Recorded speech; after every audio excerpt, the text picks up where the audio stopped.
జైరాబాద్ జిల్లాలోని జైరాబాద్ బీదర్ మార్గ మధ్యంలో వెంకటాపురం గ్రామంలో వెలిసిన శ్రీ సిద్ధి వినాయక దేవాలయం ఇది.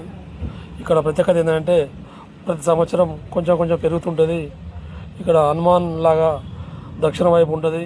హనుమాన్ చంద్రం వేసుకొని దేవుడు హనుమాన్ ఆకారం ఉంటాడు. ఇక్కడ ప్రత్యేకత వచ్చి ఏది కానీ దర్శనం చేసుకుంటే అడిగిన వరాలన్నీ ఇస్తారని ఇక్కడ ఒక ప్రత్యేకత ఉంది. కోరిన కోరిక నెరవేర్చే సిద్ధి వినాయక దేవాలయం దర్శించుకొని అందరూ తెలుసుకోవాలని కోరుచున్నాం.